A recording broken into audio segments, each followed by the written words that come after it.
Old Gods of Appalachia is a horror anthology podcast and therefore may contain material not suitable for all audiences. So listener discretion is advised.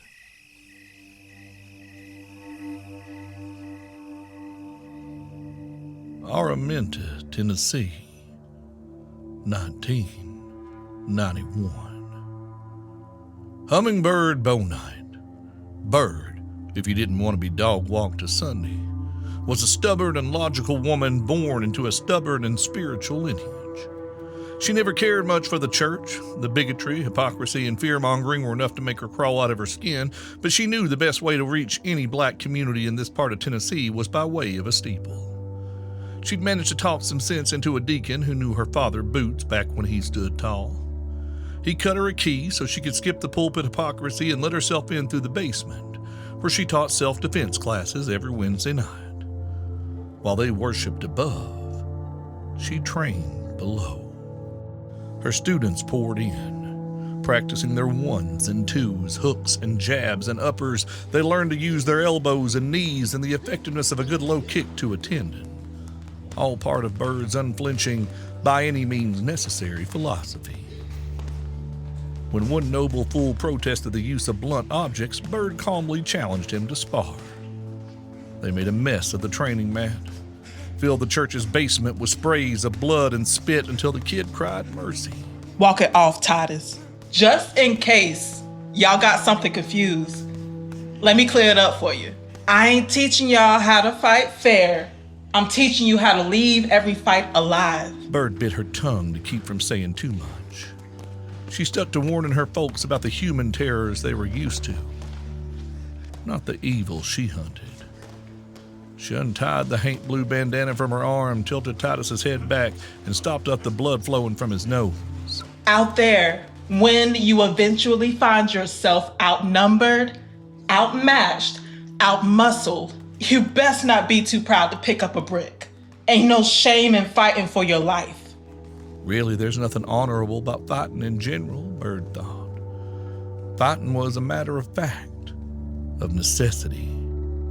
Attaching anything soft to it, high-minded ideals like honor or fairness, could get you killed. After her class, Bird returned to the hollow home of her father, relieving his nurse of her duties for a few hours. Once upon a time, Boots had been a force to be reckoned with. But then the darkness had come and took all the stay out of him. The best names come with the story. Boots Armstrong could never be seen without a set of steel-toed or combats on his feet. Some whispered he even slept in them. He'd marched them all the way into service and back again. He'd come out the womb wearing a pair of boots, folks said. Would probably go up to glory in them, laced tight and caked with mud and blood. Boots made the earth shake and commanded the air, not through intimidation, but by way of respect. The same boots that dragged the wife-beater off the wife helped Miss Hester rebuild her corner store after a fire.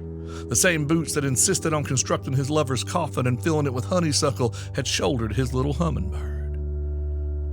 Folks thought him brave for the medals decorating his uniform, but he never entered a white man's war for accolades or a Purple Heart. He didn't come from anything close to money, and fought for his own so his own might have a fighting chance. Somewhere along the line, the Tennessee Boxleys fell out with the Tennessee Armstrongs, and something unspeakable was done to his Uncle Joe Boxley, so Boots felt it right to abandon last names altogether. Boots would do just fine. Somewhere further down the line, the Bouknights flew from Louisiana to South Carolina, and Honey Bouknight felt it right to break her family's cycle by moving away to Tennessee. Boots and Honey Bee met and fell in love. On one late spring day, Hummingbird decided it was her time to show herself to this ugly world. Hummingbird was an odd little bundle of a baby. Her mother, Honey Bee, sang to her so much in the womb, family lore held that she came out humming a melody instead of crying. In reality, she first came out quiet. Folks might expect that a veil and an umbilical cord wrapped thrice around the neck would make any living being scream when air finally filled their lungs, but not this one. As Honey sighed out her last breath, Bird took her first gasp, got used to the notion of breathing, and began to hum. The midwife was grief-tickled, but the doctor was so vexed he fixed his hand to slap her and bring some normal tears about. One look from Boots stayed his hand. No one ever laid a hand on Bird. Boots made sure of it. She learned how to walk by standing on his toes, got fitted for a tiny pair of boots as soon as she could stand on her own, and started training soon after. She had come into this world so frail she looked like a strong wind could snap her in two. Boots saw fit to fix that. He didn't care too much for bullets. The blood and mess and noise of them put him off, so he saved firearms lessons for last. He taught her to dance first, to recognize the earth beneath her, whether it resisted or gave in to the weight of her feet, and how to adjust her body's movement from there. He taught her to trust the pivot and crouch and sway of her limbs as much as she trusted her mind. Next, he taught her to be quick, quicker than logic, quicker than her opponent's thoughts. Before an eye could shift or a cheek could twitch, her blade would be trained at the neck. For a cruel month, Boots tried to get her to practice on crows.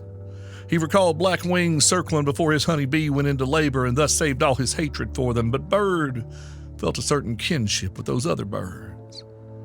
And her eye, sharp enough for mercy, let the tips of her knives miss each one by a hair.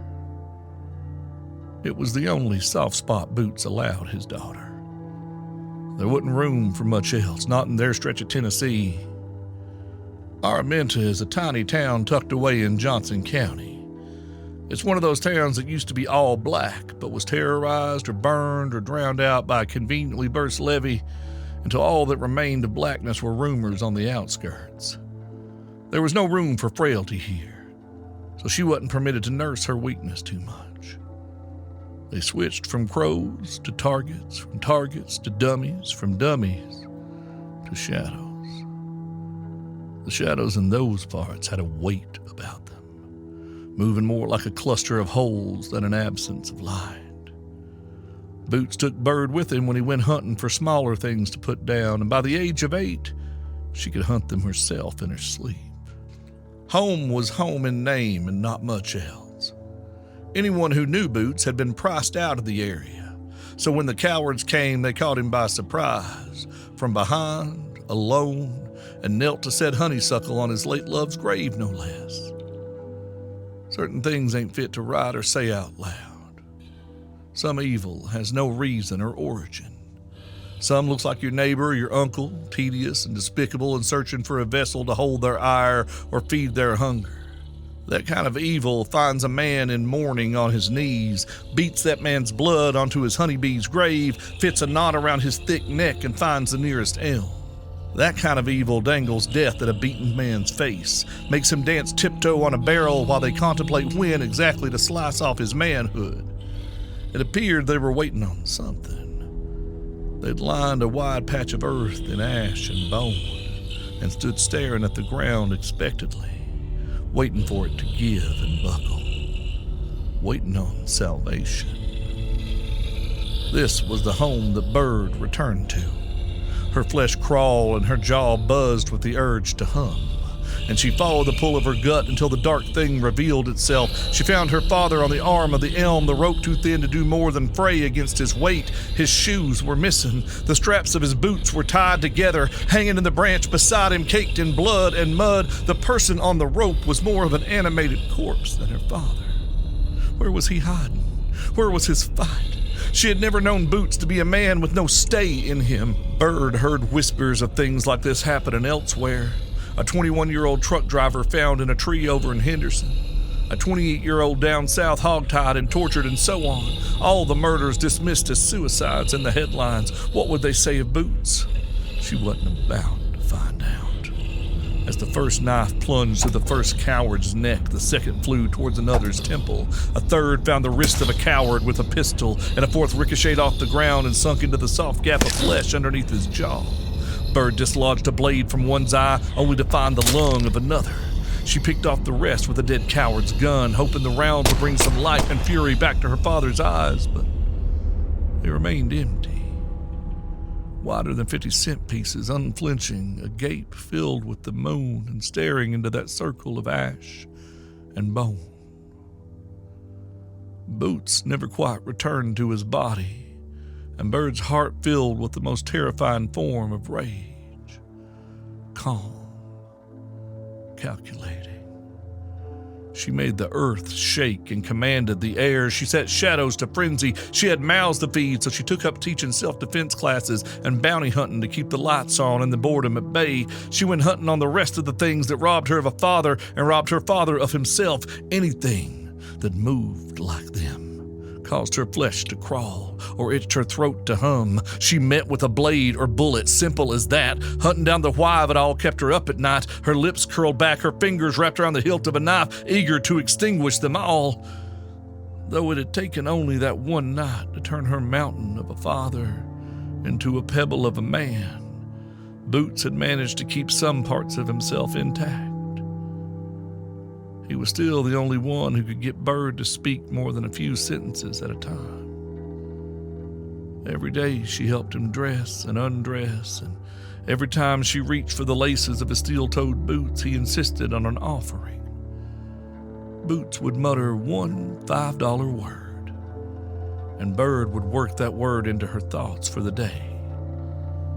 Tonight's word was egregious. Bird spoke softly to the man that had given her life as she helped him ready for bed. All right, old man. Egregious. Egregious. Say there's a new something out there I gotta go get, Boots.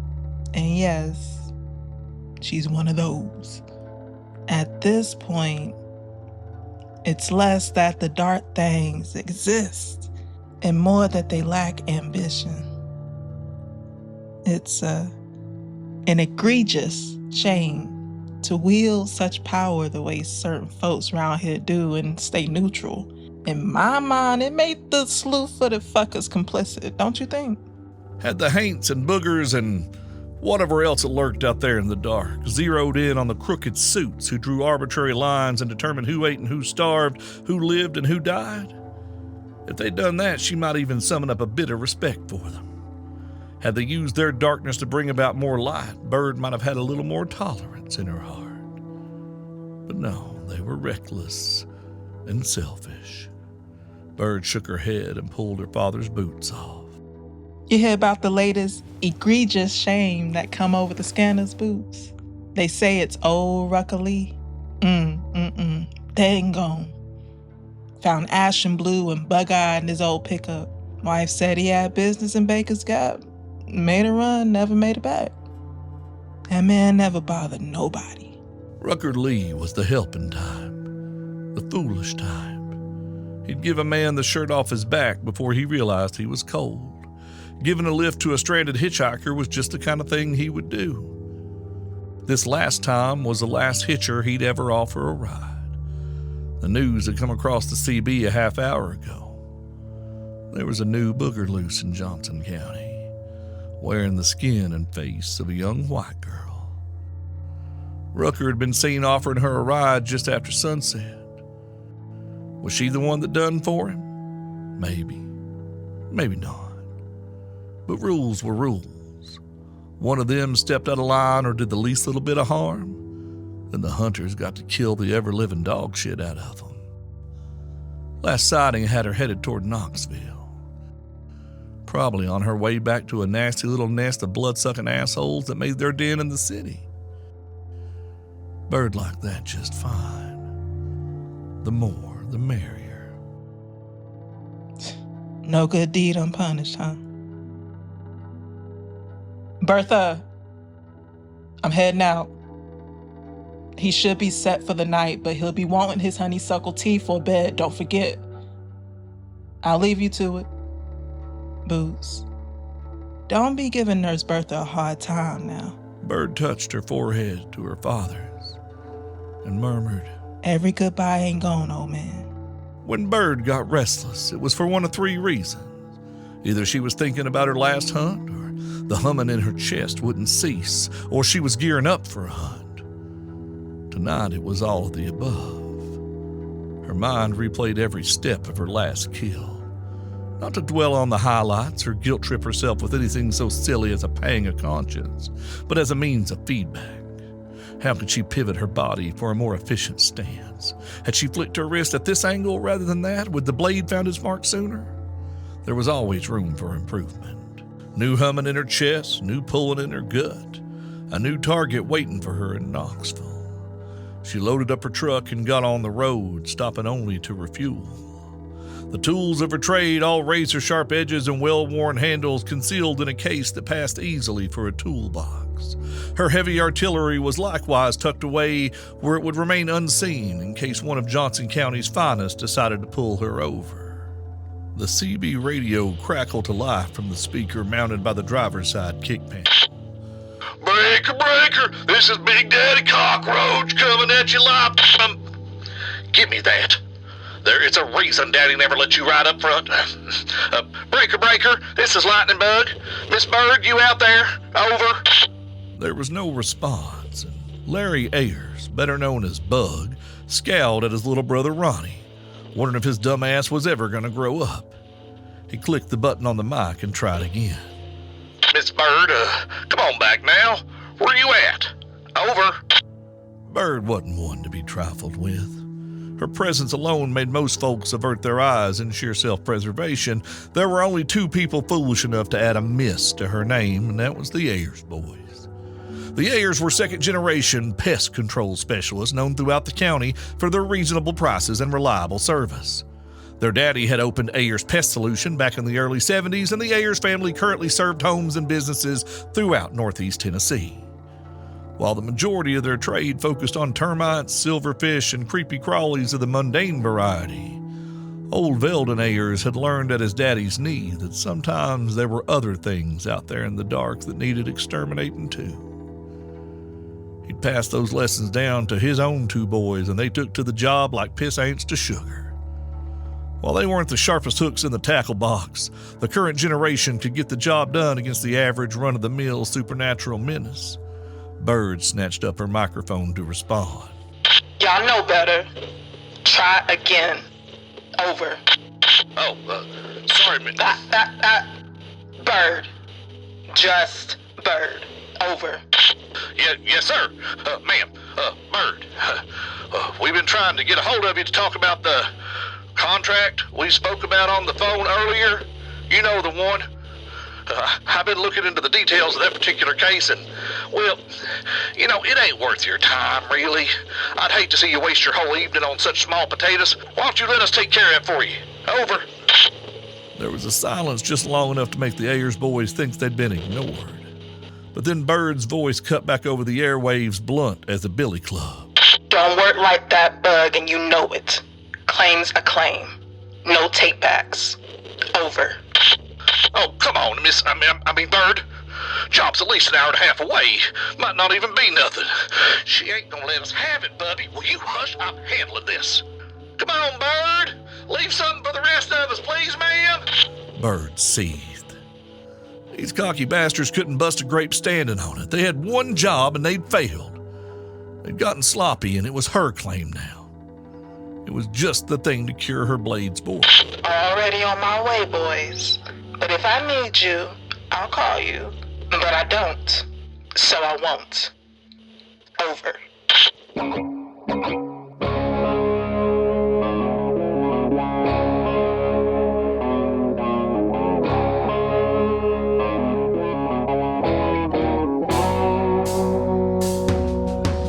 When the walls close in and the light gets swallowed, and there ain't no place that feels like home,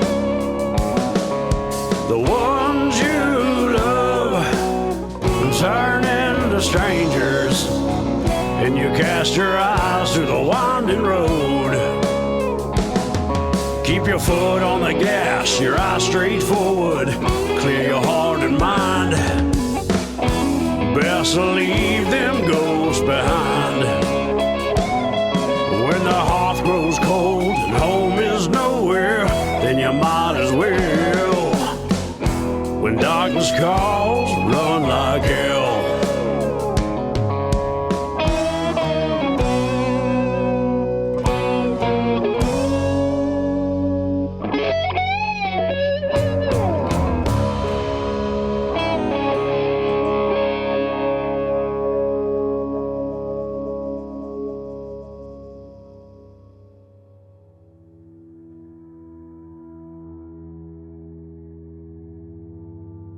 In the dilapidated ranch-style house in Windsor Court, Glenn Shelby hung up the phone gently, working to suppress the tremor in his hands. Well, it seems things have become a bit more complicated, but all is not lost just yet. We'll just have to go get Miss Miranda and bring her back, or else get her to a safe house within the bounds of Elder Cyrus's domain in Knoxville. Either option is still possible, but we must act quickly. Bird Bouknight is not someone to take lightly. She is a skilled hunter and has no love for y'all's kind.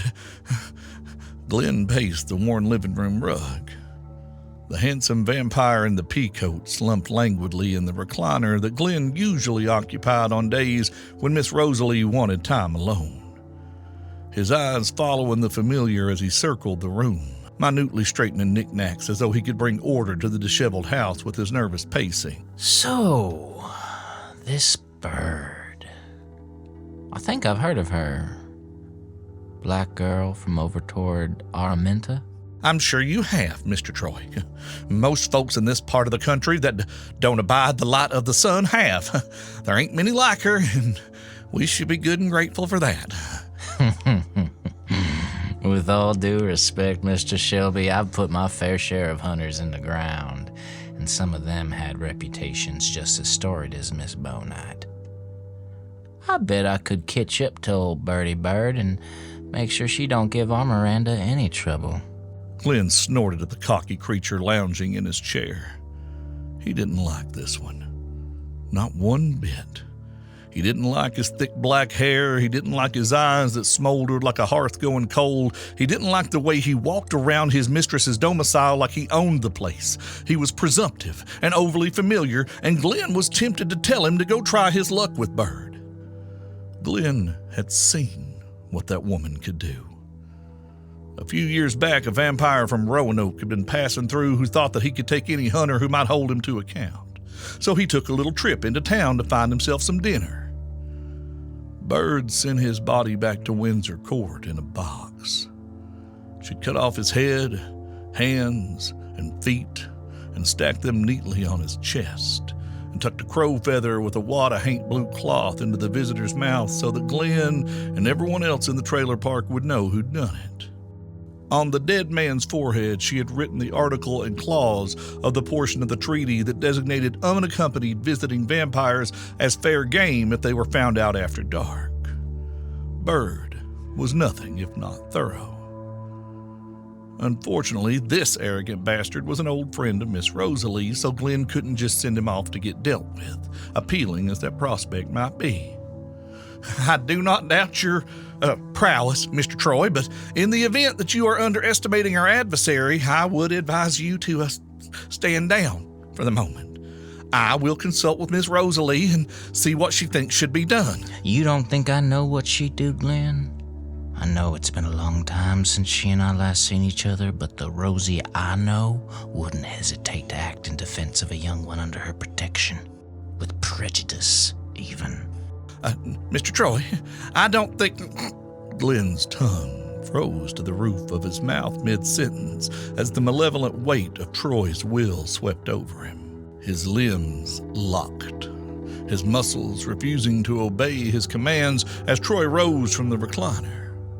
He inclined his head, his eyes boring into the familiar, who found he could not look away, could not so much as blink. He could barely breathe.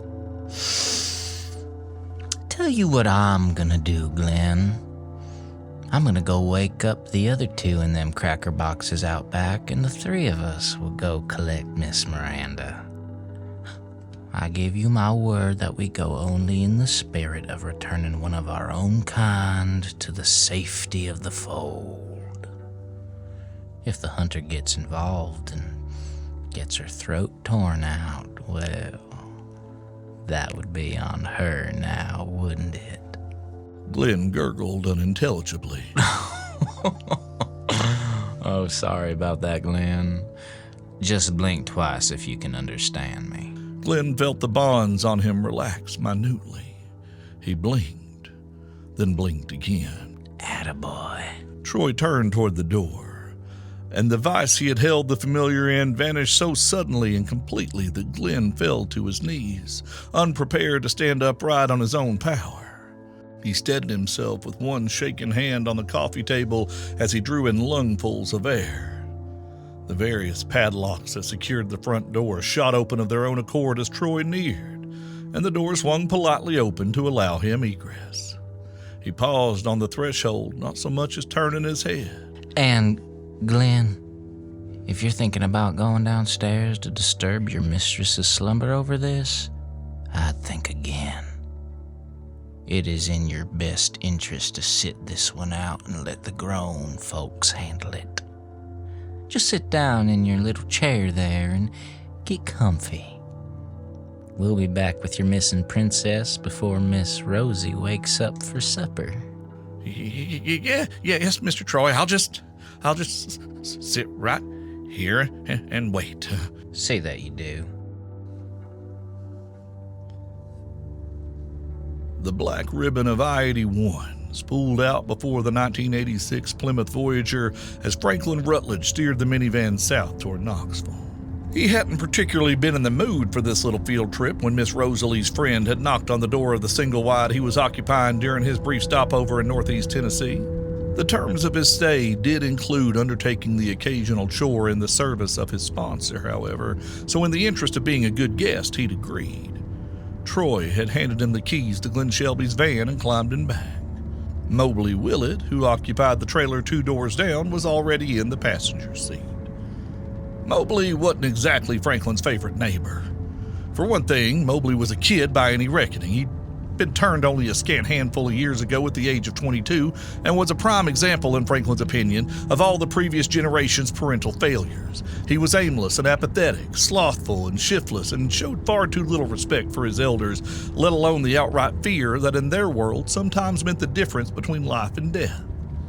For another, the young man didn't know when to shut up. So, how do you know Miss Rosalie? I hear y'all go way back.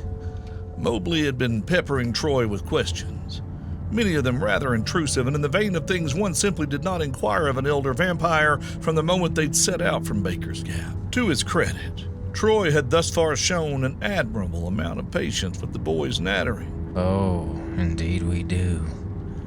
I met Rosalie in, I believe the year was 1788?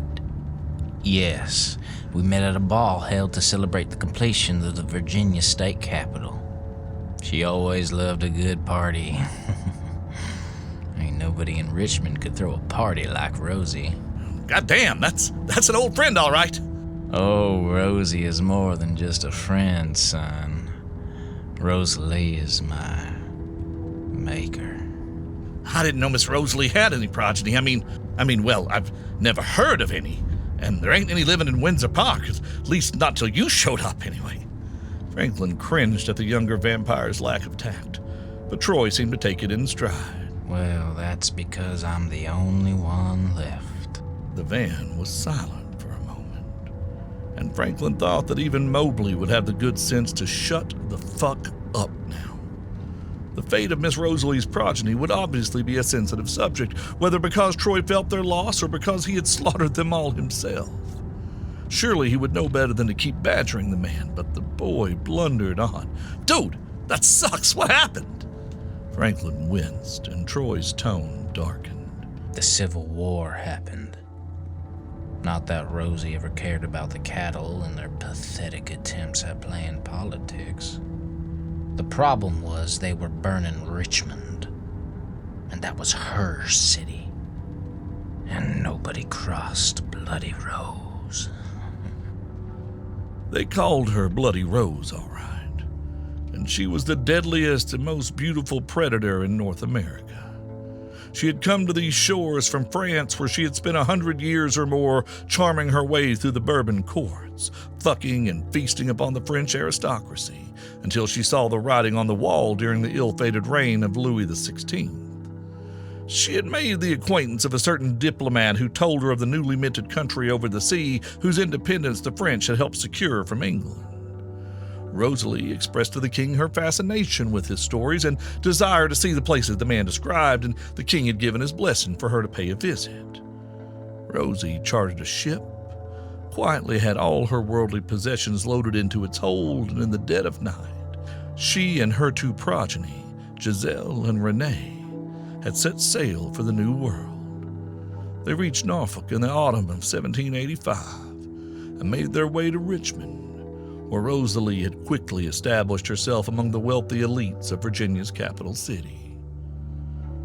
To the human cattle, she was known as Rosalie Ambrose, a wealthy widow who had come to America with her two grown children, looking for a fresh start after the death of their beloved papa. The role of merry widow was one she had played many times during the course of her long existence, and one that served her well in her new home. No one would delve too deeply into the background of a grieving family, after all, or ask too many probing questions about their matriarch's little eccentricities. It was perhaps a bit unusual to be sure that no one saw Miss Rosalie before dusk, but of course, with her husband gone, she must be occupied with managing the family's business interests during the day. Why, of course, the dressmaker was happy to stay open a bit late to meet with her privately, especially as her new customer spared no expense on her gowns.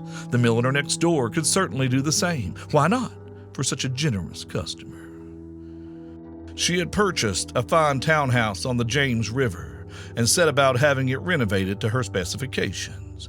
The basement was sealed and converted to a living space, and a new sub-basement was dug and similarly finished, creating comfortable quarters for her family that offered protection from the deadly rays of the sun.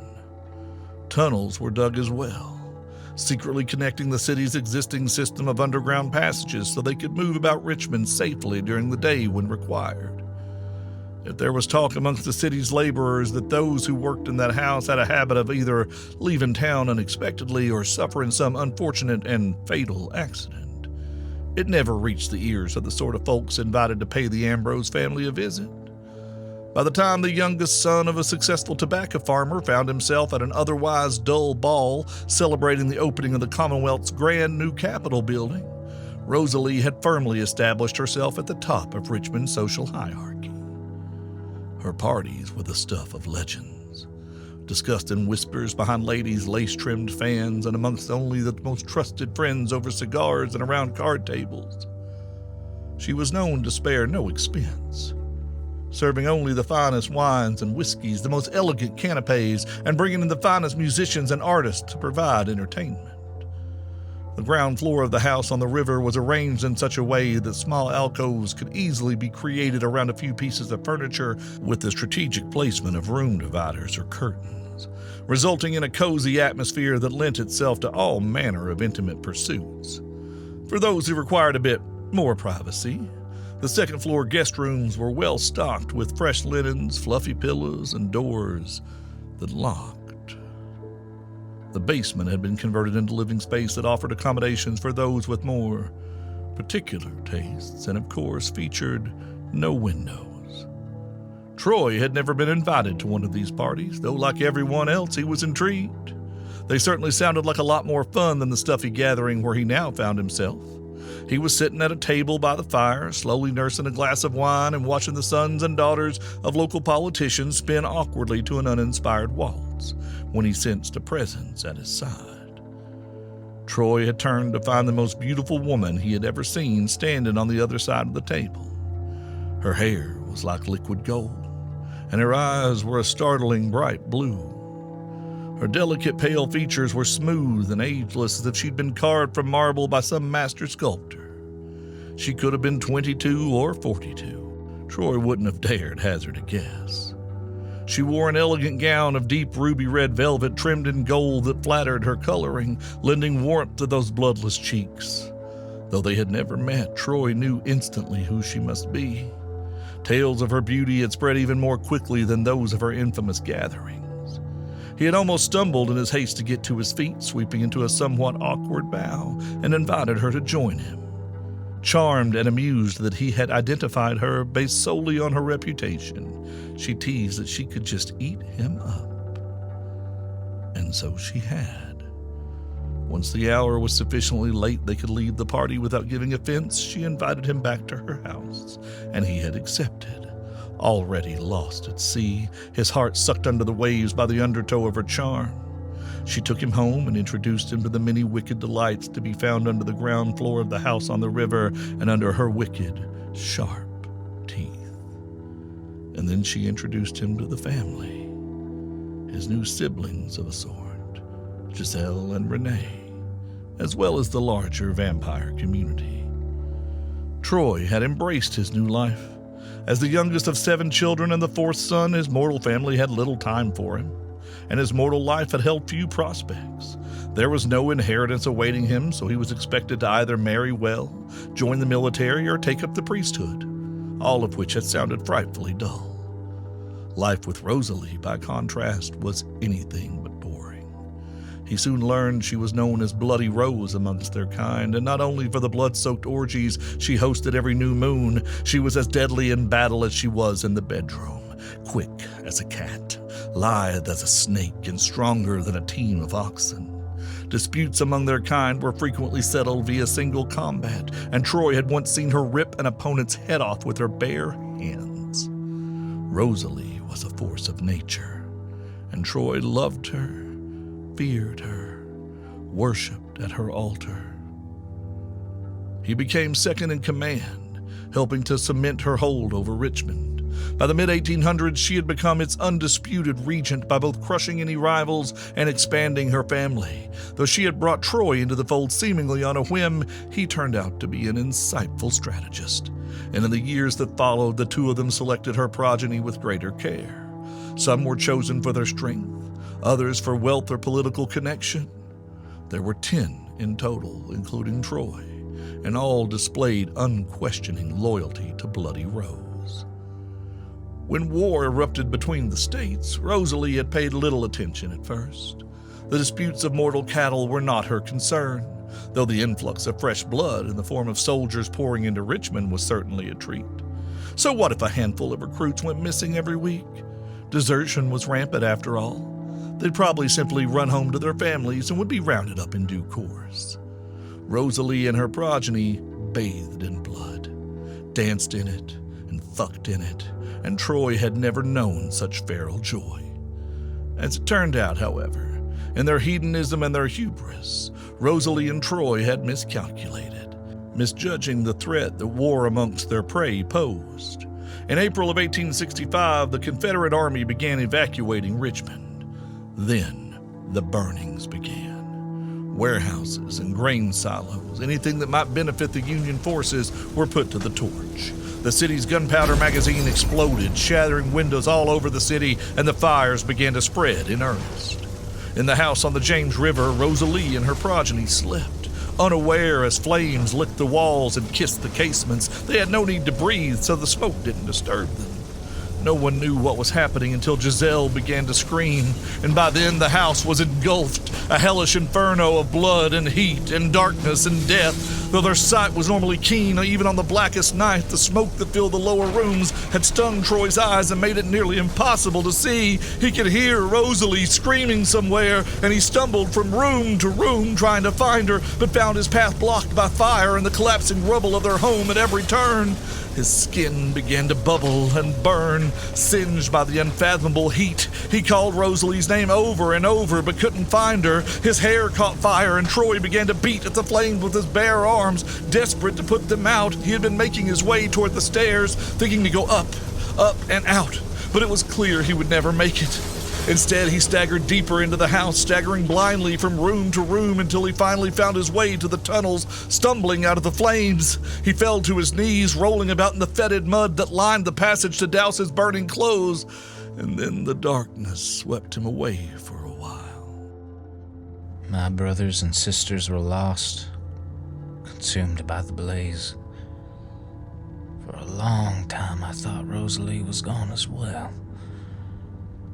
I was badly injured myself.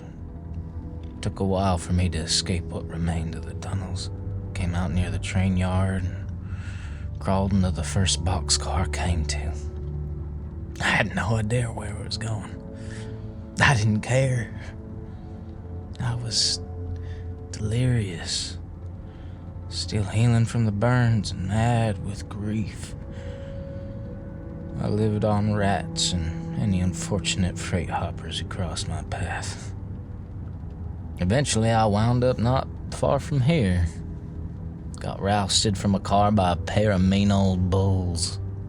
They chased me out of the Paradise rail yard and into the hills. That's when I first received my calling. It was an odd turn of phrase, something like a preacher might use, and for once Franklin didn't mind Mobley's constant questioning. You're, calling? I'd been skulking the hills outside of town for a couple of days when I ducked into what I thought was just a little hole in the side of the mountain to hide from the sun and discovered the glory underneath. A veritable citadel of hanging and rising stones, built by the earth herself in tribute to the majesty that slept beneath her skin. I was marveling at the beauty of it all when I heard them. A chorus of voices calling my name. Ain't gonna lie to you boys, at first I thought I was going crazy. I tried to ignore them, but they just kept on calling. Come, Troy. Come and see. He had wandered for what felt like an eternity into that maw, letting the voices wash over him like the cool night breezes he used to enjoy while walking with Miss Rosalie along the James. Deeper and deeper he pushed into the inner reaches of the dark, until he found himself in the presence of those who seemed to know his name and heart better than he did. Then darkness fell, and everything changed. Those who slept beneath the mountains were perfectly capable of cooking up their own servants and servitors, beasts of unimaginable horror, hammered into monstrous shapes and dedicated to carrying out their master's will, but their whetstones could hone a blade already so darkly forged in both magnificent and terrible ways. When Troy left the caves that would come to be known as Paradise Caverns, he had become something new, something other, and possessed of a whole slew of new gifts beyond the reckoning of his kind. His dark benefactors had asked only one thing of him, a small thing in comparison to all they had given him: spread the word, share his good fortune with his brethren, and bring them into the fold, just as Miss Rosalie had done for him. And so he had. He had left Virginia, left the South entirely for many, many years. He had merely been making travel arrangements when he learned that he would need to take shelter in Baker's Gap for a night, and then learned who presided over Windsor Court. His Rosalie, his beloved maker, had survived. He had dropped everything and come to her at once. Troy fell silent, his tale apparently having reached its end, and for a moment the minivan was quiet, filled with nothing save the sound of the wind outside and the gentle susurrations of highway traffic. Then naturally Mobley piped up. "Whoa, it must be great to see her again after all those years." Franklin cringed. Behind them, Troy shifted restlessly in the back seat. It surely has been. This is taking too long. We need to find this girl and get her back to Baker's Gap before sunrise. Franklin, can you pull off that next exit? I know a shortcut. Franklin frowned into the rearview mirror, shaking his head. "No offense, Troy, but I've made this drive 1,000 times. Since I was still breathing, there ain't no faster way from—" Just do it. Rage flashed across Troy's face. His tone was that of a general issuing an order he damn well expected would be followed. Franklin flinched involuntarily at that look. In the mirror, Troy smiled, the anger flowing out of his expression like it had never been. I promise you there is, son. Just trust me. Franklin shrugged and put his blinker on, steering the Voyager off the highway and onto a strip of two-lane blacktop that wound off into the farmland. About a mile from the exit, an old gas station loomed out of the night, its pumps dark, the windows of the store behind it covered in plywood. Troy gestured toward the abandoned lot. Pull up over there around the back of those old dumpsters. I'll show you. Franklin rolled his eyes but did as instructed. Once he put the van in park, he spun around in his seat to glare at Troy. "What the fuck, man? You got a piss or something?" was happening in the back seat. An inky, shifting darkness swirled around Troy. Blacker than the night around them, blacker than a starless sky. It was coming from inside him, pouring from his mouth and ears and eyes to pool around him, and then he closed his eyes and the swirling darkness consumed him. Beneath it, Franklin could see Troy's body begin to twist and contort, his limbs buckling. The whole process took only moments, and when it was done, the man they knew as Troy was gone. In his place crouched what looked like an enormous bird, its feathers black as pitch and shimmering in the shadows. When it opened its eyes, they glowed like hellfire. The creature tilted its head, the orange flicker of ancient flame boring into them as it stared back. Franklin was struck speechless. In the passenger seat beside him, Mobley was, of course, not. "Holy shit! That's fucking rad, dude! How'd you do that? Can you show me?" Troy's voice came not from the bird, but somehow directly into the depths of their mind. Oh, yes, young'un. I have so much to show you.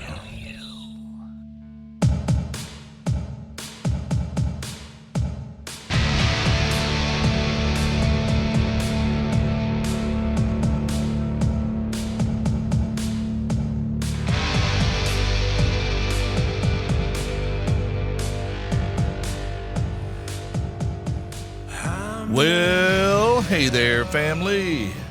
We hope you've enjoyed this deluxe length episode of Season 5 of Old Gods of Appalachia Run Like Hell. This episode represents a first for us here at Old Gods. The first time that Cam and I have collaborated with another writer to bring you a brand new story. Our friend NitaJade worked with us to develop the character of Bird and bring her to life for you folks, and we're so impressed with the work she's done here. Thank you so much for sharing your talents with us and with the whole family, NitaJade. You can learn a lot more about Nita over on our website at oldgodsofappalachia.com. While you're there, be sure to complete your social media ritual and follow us on Facebook, Instagram, Blue Sky, and wherever else you might like to spend your scrolling time. And if you can't get enough of these little stories we tell, well, you can find even more over at The Holler, where for $10 a month you can find hours of spin-off tales such as Build Mama a Coffin, Familiar and Beloved, and so much more.